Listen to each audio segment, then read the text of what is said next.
Hey everybody, welcome to the 120th episode of GeekStorm. I'm Sean, an alumni of Slytherin House, featured in the Hogwarts films and books made popular by J.K. Rowling. And next to me is Muggle Mike. Muggle Mike will be joining me today as we talk about the new Ghostbusters trailer. Should be the Gutbusters trailer, or at least the Fist in the Face trailer, as some fans are losing their minds. We'll also talk a little bit about the aftermath of the Oscars and who actually won and who didn't win, because Mike watches that stuff and he likes it. We'll talk about some other fun and exciting things right here on the 120th episode of GeekStorm.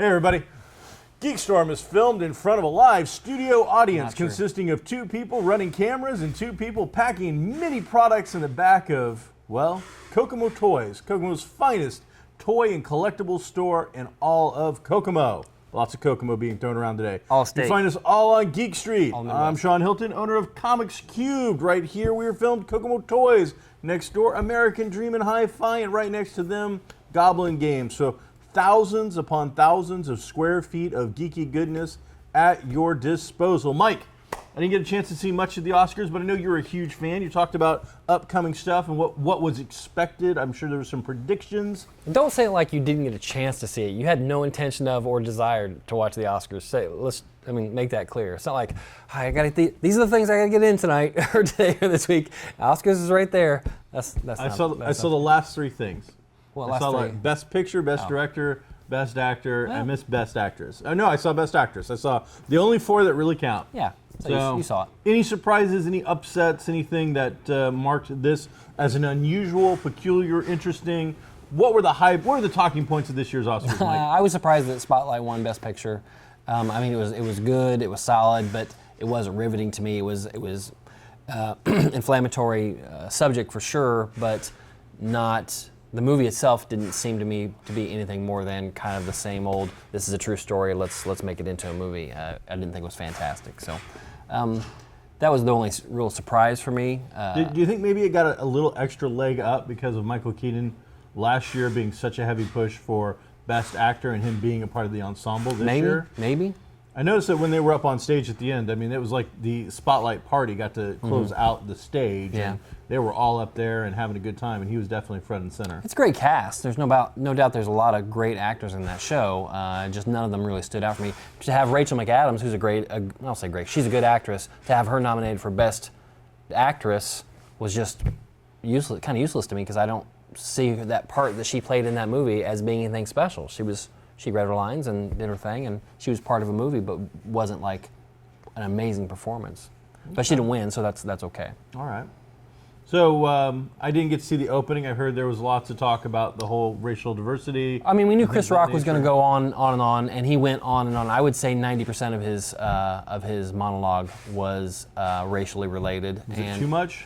A lot of people think it was too much. I think that was the perfect opportunity, the perfect voice for it, and he kept it funny, but he did hammer it and hammer it and hammer it and hammer it. And if you don't like it, maybe there's a problem maybe that's part of the problem. The squeaky wheel gets the grease, and until things are, if he'd come out and done a couple jokes and then moved on, everybody probably would have thought, hey, okay, he's upset. They've got a reason to be upset, but let's not, everything's cool. But he hammered it and hammered it and hammered it, like for a good 10 minutes. And it was kind of funny from a stage performer's point of view to see him kind of start to go down a road or two and then kind of back off and then go in a different direction. He mentioned Leonardo DiCaprio at some point, and it seemed like he had a joke he wanted to tell there, but either changed his mind, forgot, or maybe he wasn't even supposed to be talking about it and he just said it because he saw Leo sit in the audience. So it was interesting. He did a good job. He's funny dude. So speaking of Leonardo DiCaprio, finally after I believe 6 tries, Something like that, very close to that. 5 or 6. 5 or 5. Finally takes a little gold statue. Yeah, he finally won his Oscar for last year's The Wolf of Wall Street, so I'm really glad. I liked Revenant quite a bit. I picked it for Best Picture. I think he was good in it. I really think he was going to win and did win for last year's performance. I don't think he did anything super fantastic in this very, very good movie.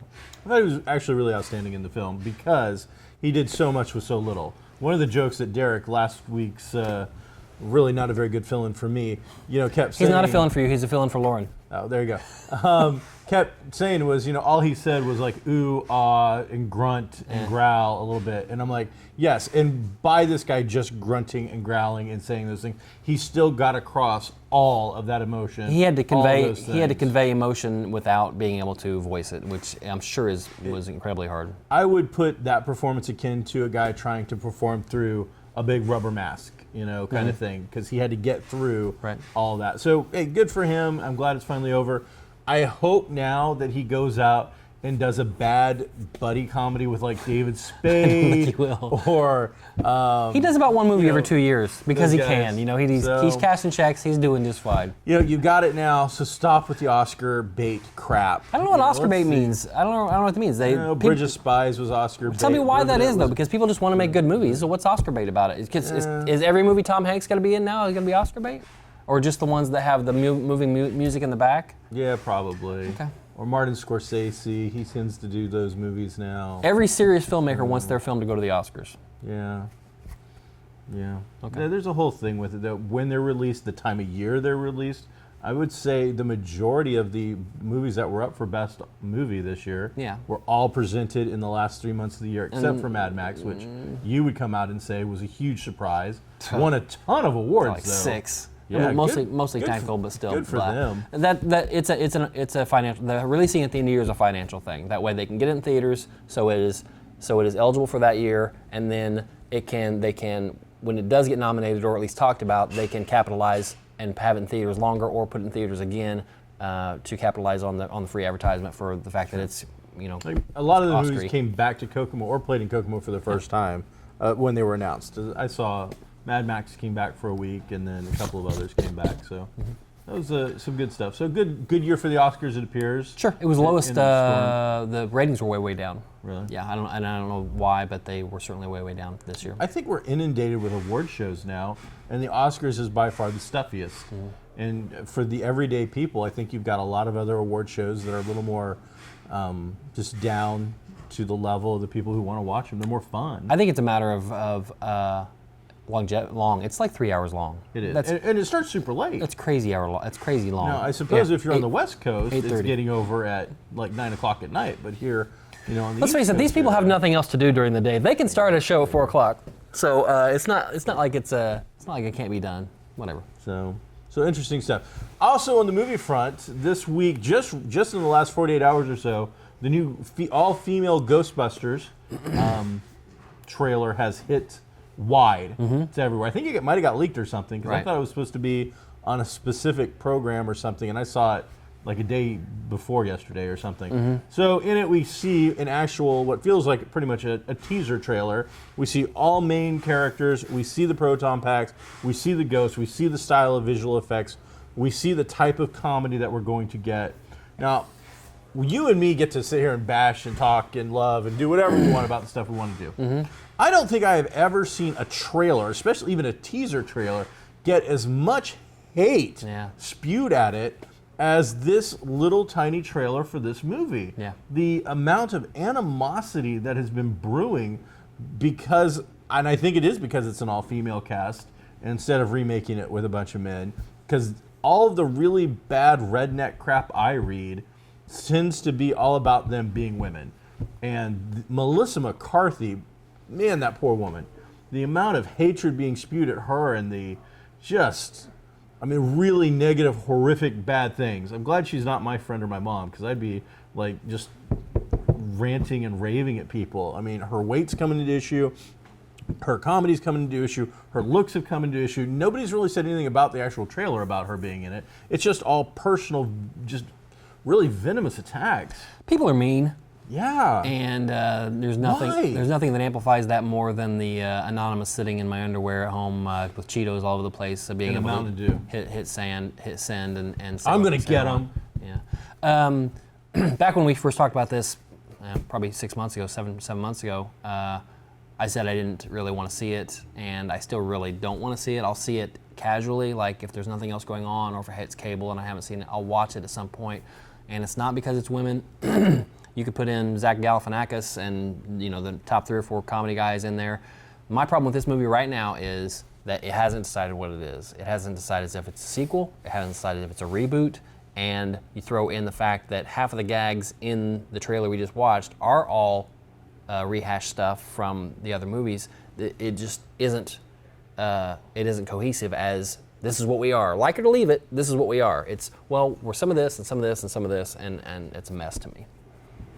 Okay, and I mean, I'm not going to disagree with a lot of that because I think that very first bit that we get of the older female ghost and all that seemed very reminiscent of the first encounter that they actually have in the library. It seemed very familiar. The hearse gag seemed pretty familiar. So there's definitely some familiarity. One of the guys behind the thing pointed out it also seemed a little deceptive with the 30 years ago, right, 4 Scientists Saved New York. Right. But then there was nothing else. So again, I think we want to know, and this trailer should have cleared this up instead of making the waters even more murky. Is this 30 years down the line, right, and did those guys already do what they did? Yeah. Or is this a reboot?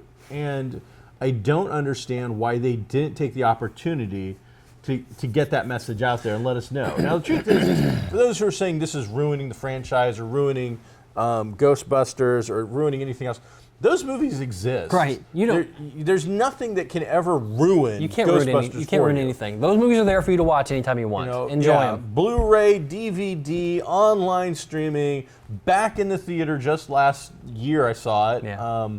You've got opportunities to see your favorite movie. If you really don't want to see this movie, right, don't go see it. But the disparaging remarks being based upon the sexuality or them being women, that's just uncalled for. There've been a lot of very funny, very successful women, female cast-driven movies out that Bridesmaids was hilarious. It was good. Those kind of things, and I can see Hollywood saying, okay, let's just take this and put it in this environment. Okay, I see that. That's a money-making thing. But again, like I said, it's either that stuff, either Bill Murray happened or he didn't happen. And if he didn't happen and you're saying this is a reboot, then I can see throwing some of those old gags in. But if you're saying 30 years ago this happened and there's Ghostbuster graffiti on the wall and we already know about this stuff and you're going to throw Slimer in there, you can't do that again. Do something new. Sure. And call it that. Or even tie it in somehow. I mean, I hate to say it, I've never seen Ghostbusters 2. And every time I've tried to get through it, it just doesn't look like a very good film. For those who want to say that this is ruining Ghostbusters, I say Ghostbusters 2 ruined Ghostbusters, but whatever. There's one movie for me, and that's fine. Tie it back into one of the little things, though. One of the particular ghosts. Comics do this stuff all the time. There's a relative of the Keymaster somewhere that's got, his hands on, I don't know, some slime or something. I'll be real surprised if we don't see Rick Moranis in this movie because he's not doing anything else. He came out and said he wasn't going to do this one. Oh, he's not? So he came out a long time ago and said he wasn't going to do it. And again, not negative, just he didn't feel a need to jump on the bandwagon. So interesting stuff going on there. Mm-hmm. Uncharted video game. No, you're not a big video game player. This is one of the big franchises for the PlayStation game system. It's been an exclusive for them the entire time from Naughty Dog. Number 4, and heavily rumored to be the finale of the series, the final end of this, is coming out. Got delayed. It was supposed to be out in April. Then got delayed. It's supposed to be out in March. But now it's a 2-week delay, and we're hopefully pushing to see this in the beginning of May. So right around the time that we're going to see Free Comic Book Day, hopefully we see Uncharted 4 finally come out. And that's the thing with video games. They just, until you've got it in the machine and a controller's actually making your little dude do something, it's not out yet. Right. They can say whatever, but Far Cry Primeval just came out and is doing really well. That looks good. Looks like a lot of fun. I I had it in my hand just the other day, and I had to myself, you just got back from vacation. You really don't need to start a video game right now, so I'm going to wait a little bit, but I'm really excited about playing that particular game, so cool. Some cool stuff going on. So what else has been going on in your geeky life? I'm real happy that Walking Dead is back. We haven't talked about that much on the show. Now, is it only 2 episodes that we've seen since it come back? 3 episodes. All right, so we saw the Aftermath. Yes. And that's where the eyeball thing happened. Then we had the weird run where we introduced Jesus, and then we had the go and meet Jesus' people. Yes. All right, let's talk about it. Let's get down with the dead. I like the show just as much today as I did in whatever its most popular thing is. These 3 episodes have been 3 of the best that I remember. I really like the fact. I guess we'll skip around a little bit, but I like the fact that after the big attack on Alexandria, that we skipped ahead a couple weeks. Yes. And we didn't have to worry about burying people. We didn't have to worry about watching Carl heal. We've been through all that. I like what they're doing with Carl. He's making adult decisions now. It's no more where's Carl all the time. And I like the Michonne Rick thing. I think that's been a long time coming probably, and it's good to see him. Although because we had that 2-week jump, it seems like it's really just. Seemed like yesterday that your girlfriend got eaten, okay? That the chick that you liked got chomped on. Being big in the television show, feels like I'm a Carl defender. I'm glad to see finally in these couple of episodes, we see just a few lines and a few things of his maturity and doing things that just made sense to me. And so I like that. The comic book he's reading out in the middle of the woods. Oh yeah, was it Invincible? Yeah, that's a book that is written and created by the creator of Walking Dead. So I thought that was a nice little Easter egg, kind of thrown in there. Some good touches all around with him, the healing. It bothers me that of all the comics that survived the apocalypse, that the Invincible survived. Well, it was Invincible. Huh? It was Invincible. Oh, that's right. So, because somebody 1,000 years from now is going to think, oh, this is fine art. This is what they did. And we're also getting bits and pieces of characters. Like, you really haven't seen much of Carol since that one episode. Morgan and Carol have not been in anything. These 2 episodes, both those actors could have been like, I'm on vacation, right? Just whatever. And that's a problem too, and it's probably a good problem to have, is that you have so many good, strong characters that sometimes some of them are going to take a back seat for a while. Yeah. That's good for the actor; they get to take a break. But then, as long as the paychecks are still coming in, it's all good. And they get to focus on like this was like very heavy Rick and Daryl. The second episode. Yeah, so that absolutely. was basically they went to work and everybody else just kind of took a break. So that's cool. And they had a great line at the end when they're all like, "Oh, it all went to hell and it's all FUBAR and blah blah. Yeah, we should never do it again. Tomorrow? Yeah, I'll see you tomorrow." So just stuff like that. It was fun. It's very good. And I didn't know because I don't read comics ahead. I've been reading the comics, but only up to where the TV show is. I didn't know who or what Jesus is, so when they picked him up, I didn't know really what his deal is. I kind of thought he looked, visually, and this is a thing, as far as costume design and stuff goes, he looked like Chris Pine. He looked like a young, clean-cut guy that they threw a beard on and threw a wig on. It didn't look like real hair. It didn't look like a real beard. Maybe he couldn't. He looks really close to his character. Does he? Yeah, he really does. In my mind, his character is a little older, maybe a little more, not scarred, but like lifelines, like just deeper. Whereas this guy looks like he's 20-something. The Jesus that I think of in the comics is probably late 30s, early 40s, and because of the life that you have to live now, he's decades beyond that even. And in the comics, he is kind of the badass of that particular little group. He can hold his own against any of our major players in the regular Walking Dead group pretty easily. So I wasn't really sure what to think about him, but I'll tell you what I did know right off the bat was when they got back to his encampment, and there's Xander Berkeley, who's the leader of, who's the actor, who's the name of the leader of their particular group. Yes. Okay, he's always a bad guy, okay? Always. I've never seen Xander Berkeley be a good guy. So you think, oh, well, this is not going to go well at all. I love to see great character actors, which he is, be put into some popular shows. But they suffer from, I know what you're going to do. I know you're going to be a jerk. And that kind of feels that way a little bit too. And then also, again, some of the reality of how the real world people think when we're watching the show. We've seen Alexandria, electricity, big, fairly defensible walls. Right. Obviously just had that one problem. Right. Ideas for crops were presented with a huge amount of space. Right. I mean, they're living the life. Right. You know, he was listening to CDs and whatnot. So we get to the hilltop where we're kind of made to feel like this is better than Alexandria. And I'm just like, what are you talking about? Yeah. These guys have, first off, we roll up with automatic machine guns. Right. They've got spears. Put down your guns. Okay.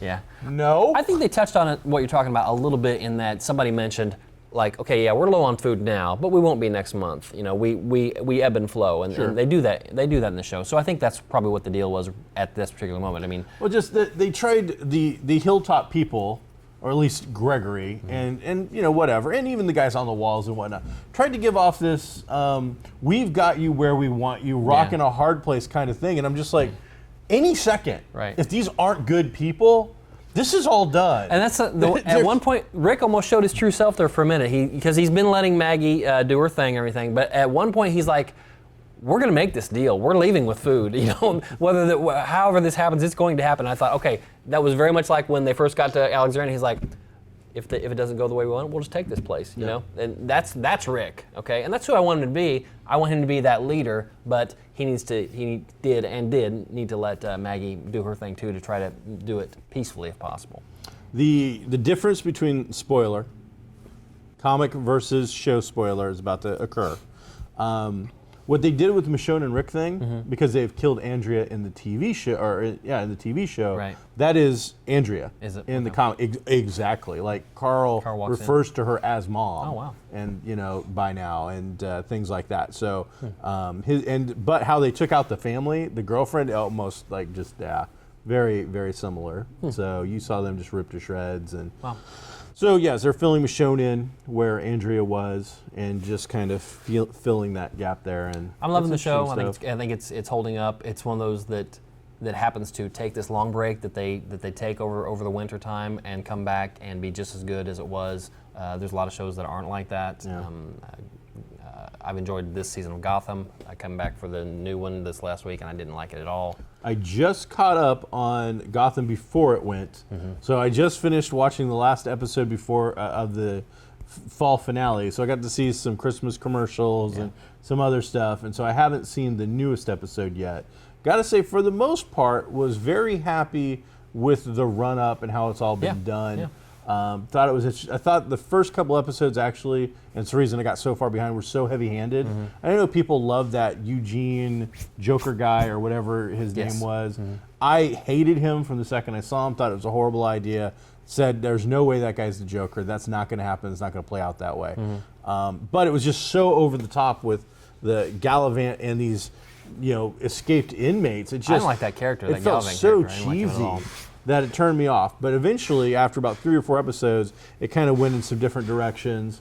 The only thing I'll tell you what, and this is throwing it back obviously several months, at one point, Alfred is, you know, in the back of a dumpster all beat up. Bruce Wayne has been kidnapped by Gallivant's crew. And out of the Batcave, or whatever they're going to call it, which we haven't seen since the first episode or two. It's completely disappeared. Lucius Fox just like pops up, and I'm like, and I really did in my head, I'm like, what's going on? I'm like, and he's like, hey, I fixed the hard drive, guys. And I'm like, how long have you been in there? It's like, dude, you've been in there for months. So I was just like, what? Where did that like seem to come back out of nowhere? There was a great little piece of Bruce tricking the female Gallivant, the younger female character. Yeah. And I kind of called that, but I thought it was really well done. And then the end, where he's like, I know you're tricking me. He goes, you're not tricking me. I know you're trying to trick me. And that's fine. He goes, I just don't know why. And so I thought that was interesting. I have not liked Bruce Wayne up until the last couple of episodes where you finally see him doing as a child. He can't do Batman things as a kid, but you see the mentality finally, that thinking. And then the name they throw out there, the people who killed his parents, which I don't know whether that's supposed to be the real name, is M. Malone, which is the identity that Bruce Wayne as Batman uses as his bad guy. Anytime he has to infiltrate or do something as a bad guy, he's a gangster, matches Malone is the character that he is. So I've got a feeling that the Malone thing is a complete setup by Gallivan. I don't believe it's real, but it will affect Bruce down the line, and that'll become a persona that he creates and takes on. We'll see. To build upon. We'll see. Have there been any new shows that have got you interested? House of Cards drops today, the new season of House of Cards, so I'll jump in on that at some I think point. now that the U.S. Netflix version has now outgrown the original version of the BBC that it was based on. Number of seasons, you mean? Yeah. This is 3, 4. This is 4, and I think the BBC only went 2, maybe 3. Yeah. I could be wrong about that. But It's a great show. Last season was really tough. Great acting, great stories, but very tough for the characters because they, like I think we mentioned before, very much the husband and wife team were both bad and both driven to do this, and they spent all last season doing this, and I think that's what this season's going to be about too. Also on Netflix, The Fuller House, which I've not seen an episode of yet, but within like a week has gotten a second season already. So you seem very disappointed. Have you seen it? Who cares about this crappy show? Nobody cares. Okay, 7 people care about this crappy show. It got picked up for a second season, so I'm going to assume that a lot of people did like it. I've never seen it, and I only have seen bits and pieces of the original. Yeah. But I mean, obviously, people like it. People our age, I think, maybe a little bit younger. That's money it could have been better spent on a Jessica Jones season 2. That's all I'm saying. Well, we're going to see a Jessica Jones season 2. But not Netflix. Netflix has this much money, so. They seem to come up with more and more money because it started off with episode 1. We were talking about how exciting it was that there was like one Netflix original of anything, and then there was 2. Now we can't even keep up. There are so many that honestly I couldn't tell you what they all are now. There's just so many coming. For casual viewers of Netflix, a couple of shows that I have watched recently that I've really enjoyed. One I think you would like is called Sirens. Dennis Leary produces. It's a 30-minute situation kind of comedy about EMT, ambulance drivers. Very funny, Chicago-based, so a lot of Chicago humor. So I think that'll fit well here. I think we might have mentioned it before, but the season 2 of Young Justice finally I just started watching that. Dropped onto Netflix. And I've enjoyed it. I haven't watched the last episode. I've been told the last episode is a giant cliffhanger and that there's never been a season 3. So I have watched all of season 2 except for the cliffhanger because the last episode before the cliffhanger kind of gives you some closure. If you walked away with that episode, you kind of walk away with okay. So I'm going to hold off until we find out whether Netflix is going to do a 3rd season because there's been a lot of rumor out there from voice actors and producers saying that if this does really well, if it gets a lot of love, there's a chance we'll see a 3rd season. You just started 1st season, I'm getting? Yeah, I've seen the first 2 episodes. All right, I found it very enjoyable. It definitely caught my attention. And I'm hoping for more. I saw that the Batman one just showed up on Netflix, which is, I want to say 2014. Bad Blood? I don't think it was Bad Blood. No, this was like this. It was one of the animated series where they had very stylized Joker. Oh, The Batman. With the one with, I know what you're talking about. It was Yeah. called The Batman. It had a very 60s feel to it. I know what yeah, you're talking kind about. of like an Art Deco mixed with 60s, kind of this funky kind of thing. So I watched the first episode of that. Really didn't like their Joker take very much. But again, that's another, it's a good little This show. one with the Joker with the dreads. Yes. Okay, I know what and you're he's and when they first show him, he's got the straight jacket, so the arms are all floppy. He's like a big He dude. seems to do some kind of crazy acrobatic. I like that kung fu voice fighting. actor. He does a good Joker. Yeah, just I didn't like some of the visual Yeah. elements they did. I don't think it lasted incredibly long, but Like 2 it's, seasons, maybe. it's all out, so you'll be able to catch that. I'm still waiting to see if they ever put the Legion of Superheroes out. That was one that went, I think, 2 seasons, and I haven't caught that just yet. Haven't seen it. Box office, I'm under the impression Deadpool reigns supreme yet again, breaking some more records, making some more money. getting close to 600 million. The gods of Egypt, I guess, has flopped horribly and has brought out some really mean things being said about it. But at this point, I think it's pretty easy for critics to just dogpile a piece of crap. We've seen this movie so many times. We've seen all this CG and all this, same type of material just going over and over and over. It's enough.